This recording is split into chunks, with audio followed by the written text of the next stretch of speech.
And welcome to episode number 128 of The Showrunner. I am Jared Morris, serial podcast host and eternal believer in the power of balancing pride and humility. And here with me, as always, is my co-host, Johnny Naster, coffee lover, punk rock drummer, and host of the world-renowned Hack the Entrepreneur.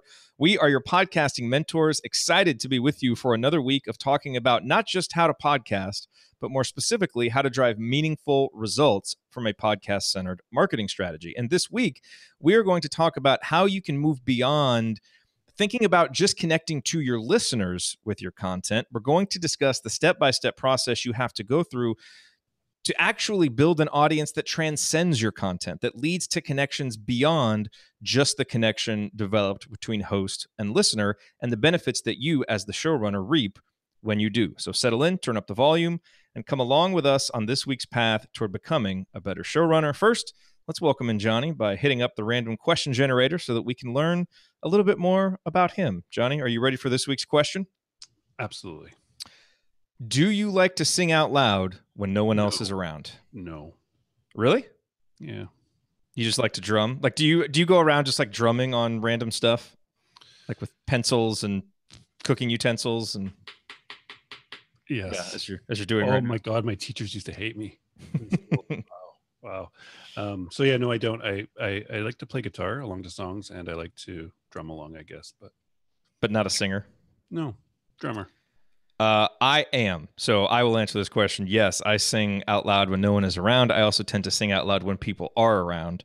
You've even sang on this show. I've sang on the show. I'm not going to do that now. Don't worry. You don't need to turn it off. I'm not a good singer.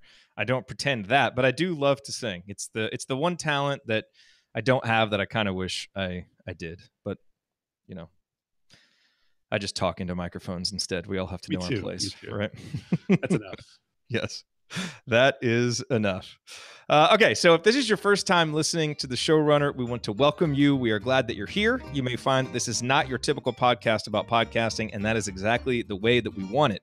If you have been with us before, welcome back. We appreciate you being with us again, and we hope to be better today than we were the last time. And whether you're a newbie or a grizzled showrunner veteran, if at any point during your journey with us, you decide that you want more, that you want to get serious and take the next step as not just a podcaster, but as a showrunner, we are ready for you. Visit our homepage, showrunner.fm, and drop your email address into the field that you will see right there at the top of the page. That's the best way to stay connected with us and with the show. And if you ever want to contact us directly, you can just hit reply on one of our emails, ask us a question, and we will be happy to answer.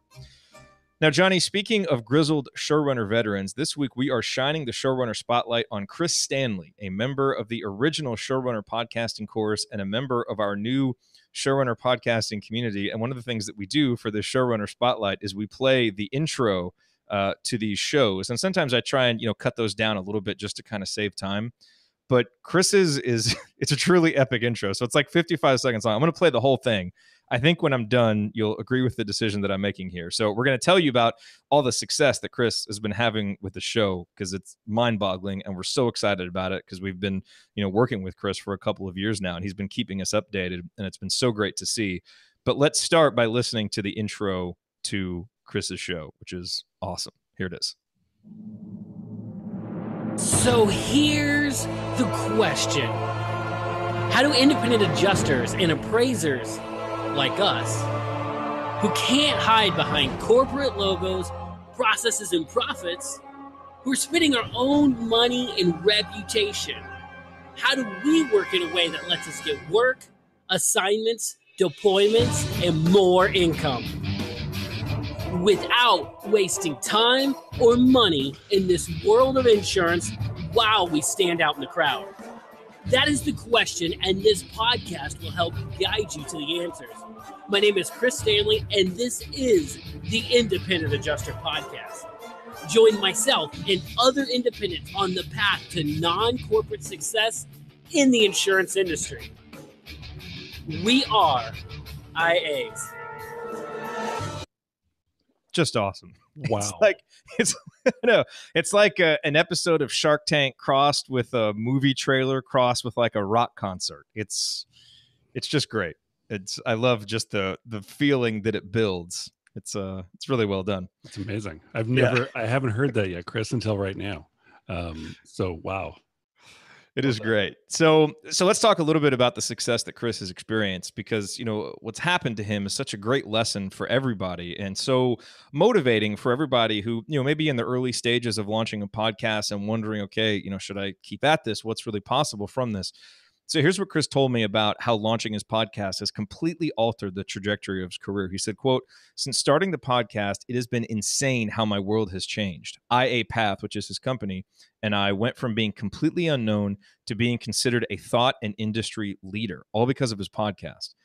And he said his podcast has helped him achieve all of the following. So this is his second straight quarter of having a sponsorship, which has generated over $5K in income for him. He wrote an Amazon best-selling book. He had over 600 registered students during his first 18 months of hosting an online insurance adjuster training school. He also had 20 students at $500 per person in his flagship 4-week auto adjusters crash course. And he launched a SaaS product that is considered on the cutting edge of technology in the industry. It handles this very annoying task for auto adjusters. So it's just incredible. And listen to this. Chris sent me an email kind of explaining all this. And here's how he closed the email to me. He said, quote, "Although my numbers are still not as high as I would hope for podcast listeners, my podcast continues to be, as you put it, the center of my podcast-centered marketing strategy that I use to build my company and myself as an industry leader and influencer. It truly is my engine and does the hard work for me while I'm sleeping of earning potential customers' trust. I am now full-time with IA Path and my dream, and it all got started with the Showrunner and my podcast. I thank God for him obviously blessing me and for both you and John helping spur this dream on." Just awesome. I mean, I remember meeting with Chris. We met at a taco place here by my house a couple of years ago, and he was just getting started. And like when you saw his enthusiasm then, you knew he was going to be successful. But to see, and again, he's kept us updated, like, brick by brick as he's gone through this, to see the growth has just been fantastic. And it's just yet another testament to the power of podcasting and the power of what can happen when you just keep showing up and being authentic with your audience and have a good plan in mind. I mean, he obviously had a plan and a way to for this to help him from a business perspective. So he's done a lot of the right things, and it's really worked out for him. Now, in other exciting news, Johnny, Chris is also approaching episode 100 this summer, and someone that we know, I believe, is interviewing him for that episode. Yes, somebody is. And I think it's going to be fun. So when I hit my 100th episode of Hack the Entrepreneur, Jared interviewed me. So Chris emailed me a couple weeks ago and said, "I'm approaching my 100th episode, and I want to do like Jared did for you. Would you do the honors of interviewing me?" And I was like, "Yes, of course." And I guess just to kind of clarify this, because yes, he's had like huge successes. And yes, he does update us brick by brick as it goes. But Chris, I'm sure Chris isn't going to mind me telling you this. This has not been just like a straight upward trajectory. There's been times I've got emails from Chris where he's been like beaten down, like things just aren't going right for like weeks on end or even months. And he's just like, I don't know what to do. And so he pushes through it though. He pushes through it. He figures out what he needs to do, and he keeps going because he knows the strategy that he's using is right. And sometimes the tactics within that don't quite work the way you want, so you can switch the tactics. But I just don't want anybody to think that like, whoa, Chris did that and it's all been just like roses and whatever, the lollipops. Because it hasn't. He's had some serious struggles, like all of us have. And typically we don't hear about those struggles. So I did want to emphasize that, because it wasn't that long ago that I was getting these emails from Chris, and they were long, and they were like, he was just having a time going through it, but he kept at it, and then we see him now on the other side, and it's awesome. I love it. Yeah, it is. No, I'm glad you brought that up, because that's definitely true. All righty, so let's hop in to this week's main topic. And we talk a lot about how the medium of podcasting is so powerful because of its ability to create a connection. And what we usually mean by that is the connection between host and listener. And there is no question that is true. When you create authentic, useful content, and when you show up reliably, you put yourself in a position to develop a really strong connection with the individual people who listen to your episodes. But that's only one type of connection, the first type that is possible through podcasting. And when you are able to reach beyond this first type of connection, to actually transcend your content, you start to develop something truly special with your audience. It's something that can become bigger than you and bigger than your show, all the while still lifting you and your show to greater and more meaningful heights. Because after all, you're the host, you're the through line, you are the authority, you are the catalyst for the community that develops as a result of your content and your willingness to provide opportunities for engagement. And in this episode of the Showrunner, we're going to discuss the step-by-step process that you have to go through to do this, to build an audience that transcends your content, and the benefits that can come to you when you do. And it's as simple as 3 words that begin with the letter C. So, Johnny, before we get to those 3 words and kind of walk through the step-by-step process, any just kind of general overview comments from you on, I mean, obviously we talk a lot about the power of connection, but about moving beyond just that one-on-one connection between you and your listener and providing those opportunities for, actual community to develop around your content and around your show. Yeah, we do talk a lot about the connection, and I don't know. It's tough for me with the connection. Sorry. Allergies are the worst. It's tough for me with connection to discuss it in the sense of like with your listener, because I've had, I don't know, I guess I was lucky in a way that I hit somehow right with mine, and was enabled to do that one-on-one connection somehow with my listener easier than I was sort of in this transcendence of into a bigger sort of sense, which is still like a hard thing to do and something that I struggle with. So I'm looking forward to today's conversation because this is sort of the other side of it, right? It's not just how you speak into a microphone. It's not just what you say and that sort of connection of earbuds or microphone to earbuds as person walks their dog. This is sort of something bigger, and yet at the same time, trying to do it without losing that one-to-one connection. Just sort of making that one-to-one connection to many. And so to me, it's a fascinating topic because it is a struggle, and because it's a difficult thing for most people to do, but it is also an essential thing for us as showrunners to be able to push our shows to the heights that we want to go. Yeah, and what I think you have to keep in mind here is that, this isn't to minimize the importance of that one-on-one connection that you develop with your audience members. In fact, that's where it starts. So these 3 C's that we're going to talk about here are connection, congregation, and community. And the order that you go about developing these in really makes a difference. So I don't think that you can skip one of these steps. You can't just try to, create a community around your show if you're not committed to creating connections with individual audience members. That has to come first for the rest of this to come. And so let's just kind of start out with a few kind of definitions of what these words mean and how we're using them. And then we'll kind of, walk through and explain a little bit more about what they mean. And then more importantly, what are some specific things that you can do along each step to help develop it? So when we talk about connection, the action of linking one thing with another. So that connection is between host and audience member. So that connection that you develop when, you put an episode out there, as you said, Johnny, from microphone to earbuds, we talk about that a lot.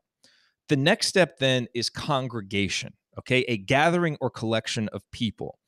And so this is when it's the host, it's you, and it's your audience members coming together around specific content, to discuss a specific idea, a specific topic within the niche that you're covering, and you're congregating around that to discuss that. And then community, the third step, and kind of this more transcendent place that we want to get to, is a feeling of fellowship with others as a result of sharing common attitudes, interests, and goals. And this is where audience members really start to develop relationships and even have experiences that they can be ritualized around your content and things that you do, but aren't always host directed, and conversations go beyond that. And again, you get that real feeling of fellowship. So we're going to explain these in more detail so you understand a little bit more about what they mean and how to actually facilitate them. But again, it's important to remember that you can't skip steps. You've got to go in order. And I think it's also important to remember that, you have to develop connections with your audience members, and then you need to provide opportunities for them to congregate so you can move from step 1 to step 2. And then it's really important to remember that you have to lead by example in being open to developing relationships with your audience members that go beyond just the content. Because even though, we talk about going beyond your content, creating this community, the tone that you set from the top is always going to matter, and it's always going to make a big difference. And so I think you've got to really, if this is something that you want to do with your content, you've really got to lead by example to kind of show that this is going to be part of the heart and soul of your show. So let's go through these one by one, Johnny, and just kind of break them down, and talk about some specific things that you can do to facilitate them. So we talked about how connection is providing opportunities to, that one-on-one connection between you and the audience member. So I think to facilitate this, and again, this is where it has to start. You have to build these one-on-one connections. I think you can both provide opportunities to connect and you can seek opportunities to connect. So if you're wondering, okay, am I really developing connections with my listeners? Issue calls to action on your show and see who responds. If nobody responds, you might not be connecting in the way that you want to, right? You want to have something like an email list or some other way for people to self-select as wanting more than just your podcast episodes. See if people take you up on that offer. See who those people are. And this way, you're providing opportunities to connect, and you're gauging whether they're going to do it, and you're finding out who these people are that really want to take the next step with you. And you can also seek opportunities to connect. So, that means taking every opportunity to connect with someone who reaches out with comments, whether good or bad. If someone, as often happened with me on my shows, people have reached out to, tell me that I say the word obviously too much, or, different ways that I can make the things that I'm doing better. That is an opportunity to connect with that person. Because even though it can be seen as something negative, they're taking the time to give you constructive feedback. That's an opportunity to connect. And you can also respond to questions and pain points that you see, and then let that person know. Maybe you're out in another place where they're having conversations about your topic, and you see that, and you create an episode or you answer that question, and you can let that person know. And that's an opportunity to connect one-on-one with that person. So this is always going to be the foundation of it, which is that one-on-one connection. And I think we have to both provide opportunities and seek opportunities to connect before we can even think about moving on to the next step. Johnny, I know this is something that you've had a lot of success with Hack the Entrepreneur. What other specific ways can you suggest for people to provide opportunities or seek opportunities for connection? Providing is, with the email, we do it here too, right? Like if you ever want to email us, get on the email list, hit reply to any email, we'll get it directly to our inboxes. That to me is providing and seeking a connection with them.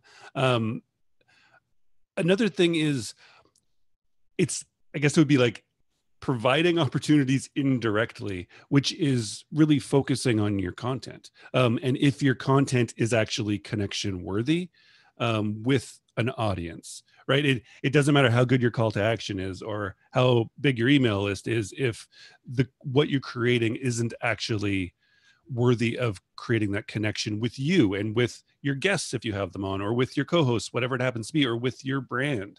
It is necessary that you do that. Sometimes that can be done through showing some vulnerability, or just showing some behind the scenes things, or just being truly, I guess, like human and wanting to have that connection, not just so you can get to the next step, which is congregation, but actually because you want it.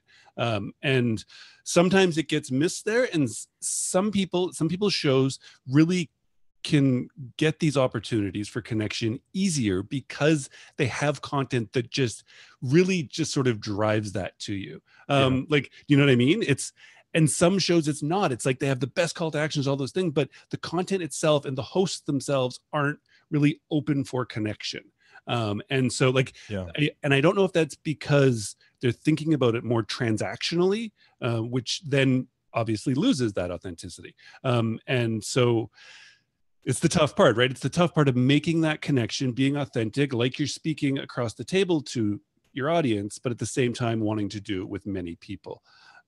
With the seeking opportunities, I'm going to go out and say that good and bad, you don't have to reply to bad if you don't want to. I've stopped a long time ago. To me, it's not worth it. I don't care about making a connection with one of 7.5 billion people who have just something totally irrelevantly negative to say. It doesn't matter. Okay, if it's irrelevantly negative, fine. But I'm just saying, if someone's giving you constructive criticism, but I guess maybe you wouldn't classify that as a bad reaction. Well, I know. See, somebody saying that you say obviously too much, taking the time to email you about that, and you haven't asked for that. To me, that's bad and that's unnecessary. That's like if you want to be aware of those things, you will be, and you can be. Like, I've never been so annoyed by somebody and what they say that I would email them about that. Well, okay, in this case, it was actually a professor at Indiana University who like teaches this stuff, and so he was. It wasn't just like, "Hey, dude, you say obviously too much." I should have maybe explained that a little bit better. It was like several paragraphs and ways to help fix it, and so it was really helpful. Okay, so that's different. Yeah. But like those haters who are just like, "Oh, you sound like this," or "You're terrible at this," or "You." It's kind of like, all I'm trying to clarify for you out there listening is that you will get those. And to me, that's actually a measure of success when you start getting those. But do not in any way think that we're saying you have to respond to those. If you want to, and if you want to try and convert that person over, by all means. But there is a point where emotionally, to me, it gets really draining, and I just don't have it in me anymore. And I don't even care. I would rather put that emotional strength and stuff into an energy into people who care and into who I can have a connection with. So seeking can be hard in that sense, but with the providing opportunities, to me, really focus on that connection in a non-transactional way and more in like a deeper level, like you would meeting somebody at a party. Yeah. So when you've started to develop these connections and you feel good that you're connecting one-on-one with your audience, now I think you can start thinking about how you can provide more opportunities for congregation. How can you bring some of these people who are really leaning in, who are really connecting with your content?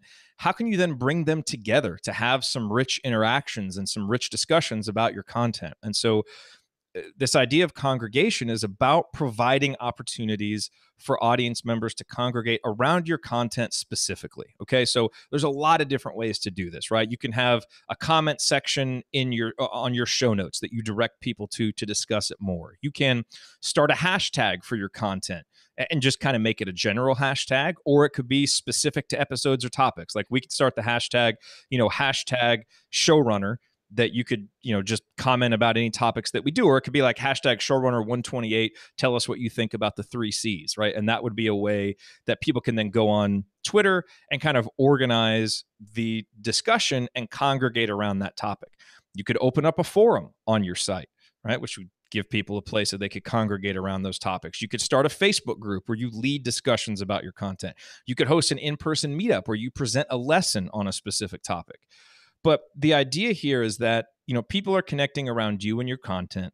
How do you then provide opportunities for those people to come together to have an interaction that isn't just you and your perspective on the content, but also brings in some other perspectives and allows people to, to kind of share some ideas, see what other people are thinking and feeling about this, have some conversations. And you may say, well, isn't that kind of community? Community gets a little bit deeper, which we're going to talk about next. Right. And that's why I think this distinction is important, because if you try and jump right to community and expect this real thriving, deep community to happen, but you haven't really seen it go that the prior step of congregating where people are even willing to just talk about the topics, I just don't think that you can skip from 1 to 3. I think you really want to provide these opportunities, kind of take baby steps in a sense, to help lead your audience in this direction. And so I think there are a lot of really specific things that you can do to help facilitate this congregation. Johnny, what other ones, besides some of those ones that I talked about, which I think are all pretty generally, accepted, generally well-known ideas, are there any others that you can think of off the top of your head that would be good for someone to try if they're looking to get more congregation around their content?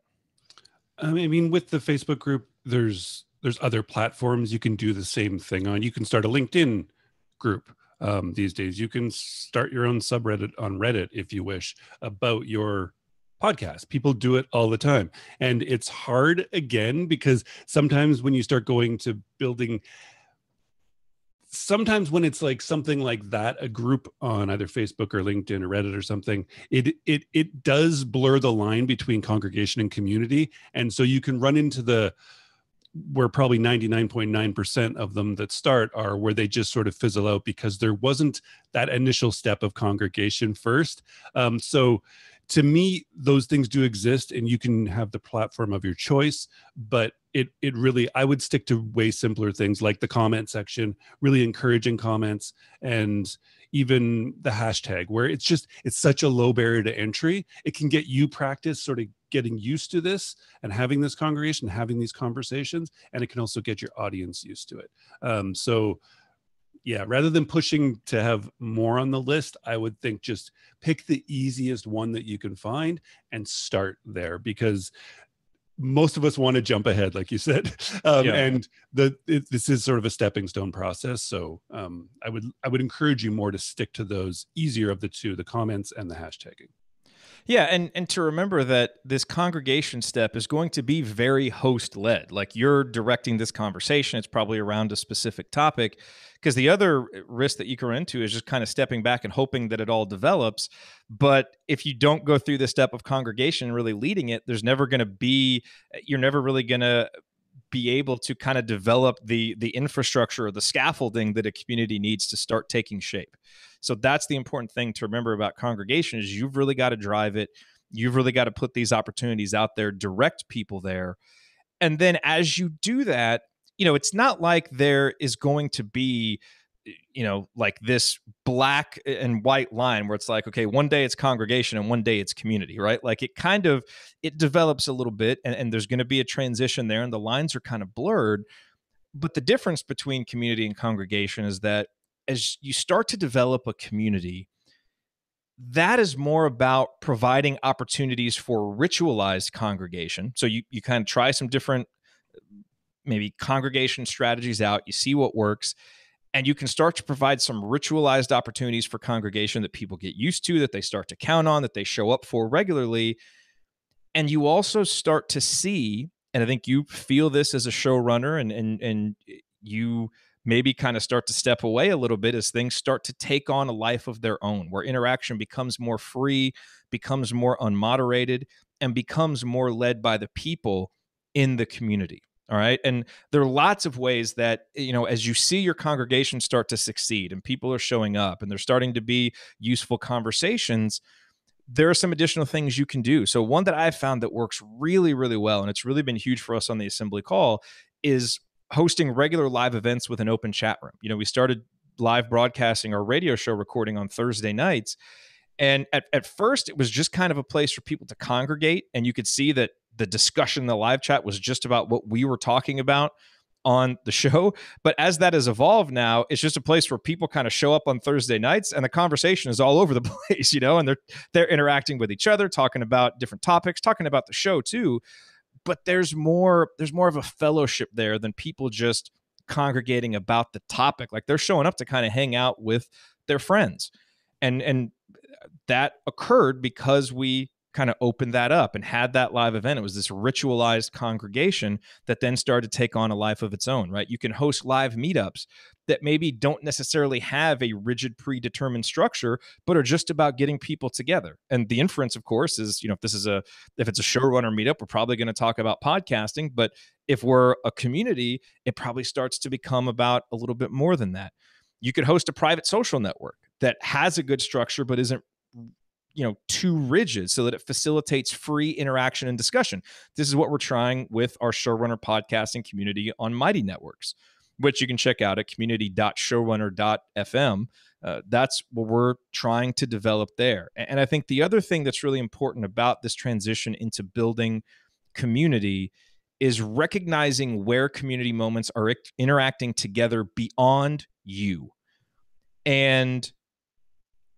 or where you can kind of provide opportunities. So I think, knowing, because you have that connection with your individual audience members and you see who's showing up for these congregation opportunities, now this gives you an opportunity to help kind of facilitate some community by introducing people together who don't just necessarily have, one specific shared, interest, but who you think could really get along and who could help each other out because of whatever about them. Introducing those two people together, the more that you can facilitate those things, the more community you start to develop. Maybe you see two people who, kind of met within your audience interacting on social media. Maybe someone sends tweets out a picture with another audience member, and you can maybe make a big deal about that or post about that in the community. Those are some things that you can kind of use to signal like, hey, there's something more going on here. This is not just a place where we talk about topic X. This is a place where there's a community and people kind of start, people care about each other, and we're helping each other achieve something bigger than maybe just what we came to congregate about in the first place. And I know, you kind of say things like that, and it can seem a little bit pie in the sky. And if you're early on in your journey with a new topic or a new audience, it can seem like, wait, does that really happen from a podcast? But I'm here to tell you that it does. And now, on Saturdays when I see Assembly Call audience members tailgating for the football team, which we don't talk about football, but they're tailgating for the football team, and I know that they met because of the Assembly Call, there's community happening there. And it's something that has kind of gone beyond just the show, just the topic. We're going to get to here in a second the benefits that you get from this and why this really matters. But I think it's important to understand that, community, as you go from congregation to community, there's a part of it that can be spurred by you, and I think some specific things that you can do to help facilitate it. But it's also something that starts to develop and live and breathe beyond you. And to a certain extent, you have to build the infrastructure to let that happen. And when you do, something really, really amazing can happen that can give you a lot of the benefits that we're going to talk about here in just a second. So in providing opportunities for ritualized congregation, where the interaction is free and unmoderated, in there, we also put to host the private social network, like our community we've started. Mm-hmm. Can that be unmoderated and still be successful? I mean, there's always going to be some moderation in anything, because you're not just going to let someone come in and troll. And I think you still have to lead the discussion. You're always going to be the one leading it, but I think you also have to be open to letting this person step up and make a post, and this person lead a discussion, and this person, has something that they want to talk about. So I think, for instance, with the Showrunner podcasting community, you and I are in there, and we've started some ritualized posts like the accountability challenges. We post the office hours, and we do some things like that kind of help to lead certain elements of it. But it's also open for someone to post about an issue that they're having with setting prices for sponsors, and for this person to, post about, to ask a poll question about what's your biggest challenge. And so there's other people stepping up because they understand the other people that are in the community. They're stepping up to provide content that's valuable, and they're answering each other's questions. And so, yes, we are moderating it. Yes, we are leading it, and you're always going to be doing that. But the catalyst for conversation have now gone beyond us, and that's what we want. Right. Of course, that is what we want. And you want people to start conversations and to start their own threads and to have them externally of you. But with the point of moderation, to me, I don't think a community can succeed without rather strict moderation, because things just fall. It's all of a sudden, it's like the Lord of the Flies. And it's just like I take it as, any forum I've ever been part of, or Reddit again, which is one of the most popular websites in the world now. Every subreddit has strictly laid out rules, point by point by point by point. If you void any of those, like literally what you can post, how you can post it, what it has to say, how it looks, if you fail any of those, you're immediately, moderator takes you out. Because otherwise things do sort of, not only do they sort of can devolve into something else, but sometimes it's not, people don't feel comfortable enough if they're not sure if this is right to do or not. It might be more of a semantic thing, because to me, I view that as it needs to have structure, but it's not like I don't want everybody, private messaging us to say, hey, can I post this in here? Like, there needs to be a freedom. So there needs to be a structure, and there do need to be some rules and some norms and that kind of thing. But I guess when I say unmoderated, I just mean that people feel empowered to step up and lead a part of the conversation, within the structure and within the norms that you're talking about. So I think we're generally saying the same thing, just maybe using different words to get there. Yeah. And so I was just, because with your host regular live events with an open chat room, to me, that's unmoderated. That's awesome. And it even goes, like you said, further away from the show itself. It's like they could be talking about anything, and that's cool because they're there because of you, and they're just friends now. And then when you bring them into somewhere, I think more like private and secured, then it becomes, I guess, less unmoderated and less free flowing. That was all. Yeah, I think we're pretty much on the same page there. So I guess the next question is like, why does this matter? Why would you go to all this effort to try and develop this, to try to foster this? And I think there's a lot of reasons why this matters. I think the overarching reason, because you may say like, well, wait a minute, I don't want to lose control of the conversation. Like I don't want, I want this to always be about what I want it to be about. But the reason why this is powerful is because people don't just develop this feeling of community, this feeling of fellowship with others, and then forget where it started, right? You will always be the authority, the catalyst who brought it all together. And there's a lot of benefits that you get from being that person, all right? If you can incorporate this sense of community into your content, it's going to help develop a lot of loyalty just for people to keep listening to your podcast because they're going to have some buy-in to that, right? So if you can incorporate elements of your community into your actual content, this gives your most loyal people another reason to really connect with your content. So it also becomes a circle, where now you've gone to community and now it actually helps people connect even more with your content, right? Like having the Showrunner spotlight is part of the way that we do this, where I think, a lot of, for a lot of Showrunner listeners, some of the names that we're saying, these are people that you recognize from the course or from different conversations. And being able to see that, to be able to help share in that success, there's something about that helps you connect more because it's like, hey, I know that person. There's something bigger here than just Jared and Johnny talking about their own experiences with their shows. And there's little things that you can do. Like I heard a guy who was doing a podcast the other night, and he had hosted it on YouTube, and he's reading off particularly good comments from a live chat that they're having. So he's bringing, part of that congregation and community into the content. And that cycle kind of continues, recognizing different community events and moments. You can there's ways to include inside jokes that your longtime members will get and end up kind of talking about amongst themselves, or just, being able to chuckle at, and it provides more connection with that content because it kind of hints at the bigger community that is there. And, look, we are about results here on the Showrunner and about using your podcast to drive meaningful results. And I think one of the biggest benefits that you get from a strong community mindset around your show is that when it comes time for people to support your show and to support you, they are going to have a more vested interest than they would in just supporting a podcast that they listen to, because now they're supporting a group that they belong to. And that's an important distinction. People want your show to keep going and to succeed because, for the most part, they can probably, some of the stuff they learn from you, they might be able to get elsewhere. But the stuff that they can't get elsewhere is the community and that connection. So people want to keep your show going. So they'll be more likely to donate, or more likely to use your affiliate links, or, more likely to tolerate ads or support your sponsors. And they're also going to trust you as that authority because you're the one who brought this together. That authority is going to be solidified because people know now that there are others who look to you as a leader too, because they're in a community with those people and they've congregated with those people. So, and people like doing new things with people they know and like. So if you have a paid course or a paid community, people are going to be more likely to sign up for that. You're going to have people more likely to attend an event, all because they're part of this community around your content that is bigger than just your content.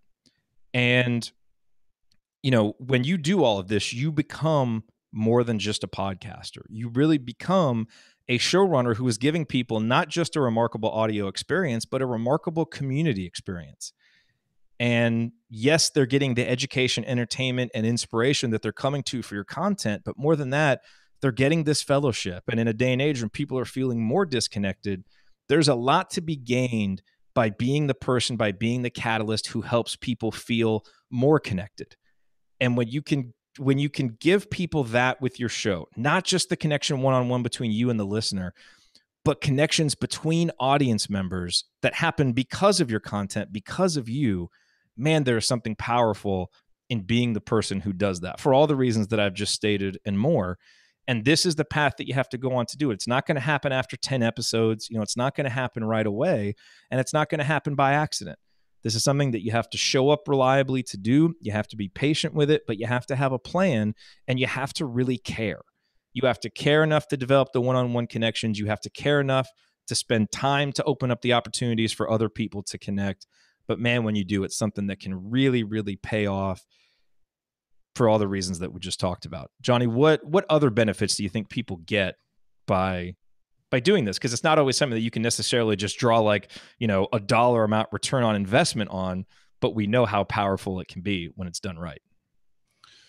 Right. You can't put just a dollar amount on it, but it really is about that connection and thinking of the connection without you sort of involved, but you connecting the two other people.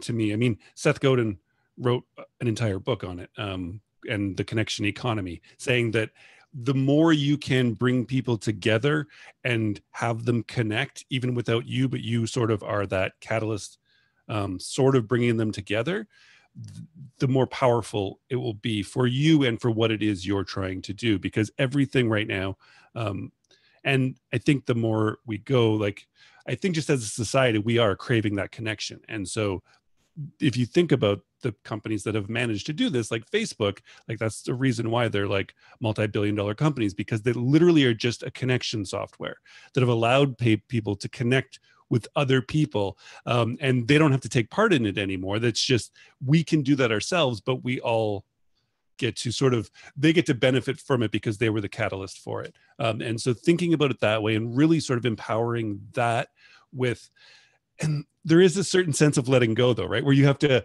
you're no longer that connection with the person directly. And then you're sort of in the middle of a web. You're no longer like that. It's like these connections are happening because of you or because of your topic or your podcast, but you're not involved anymore. And that is a real letting go of sort of the reins. But that's where it truly does become the most powerful.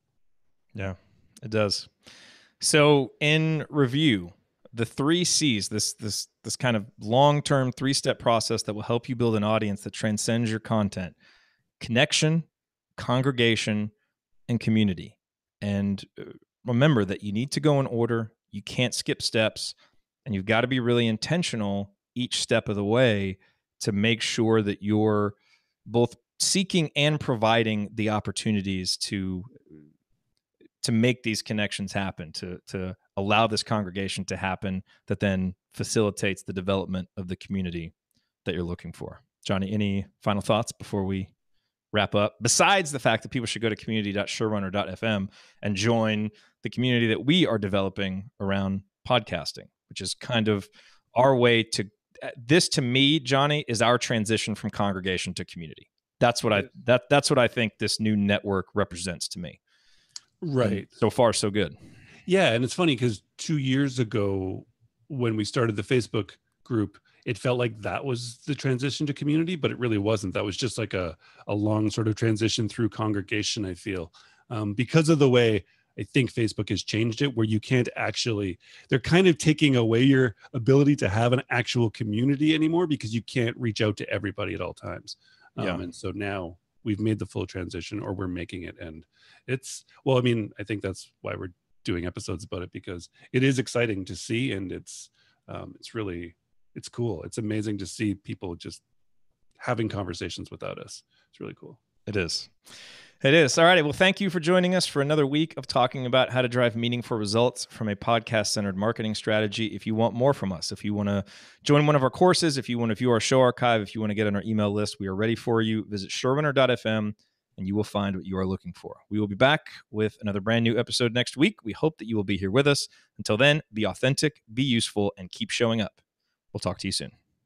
Take care.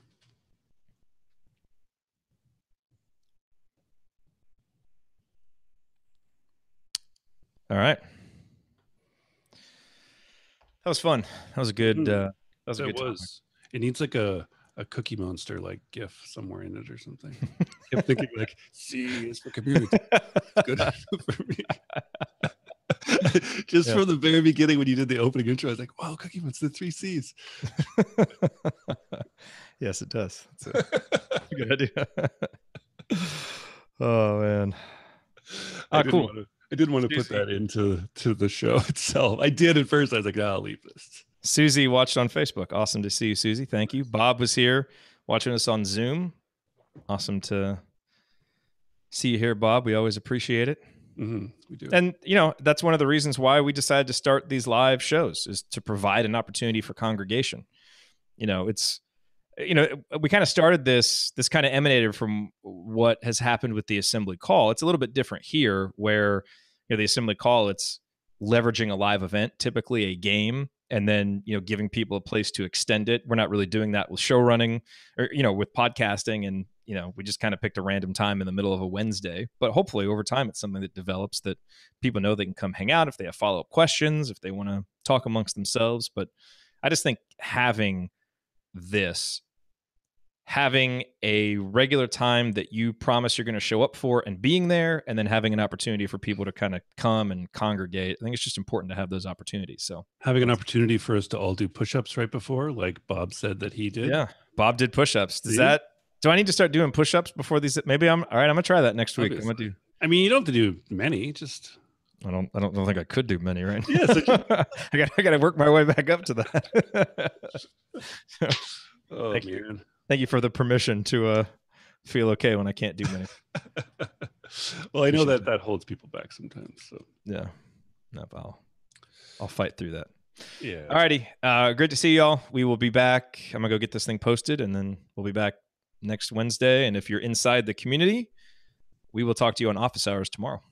Looking forward to that. It'll be fun. As it will. Okay. Everybody, talk to you next week. Take care.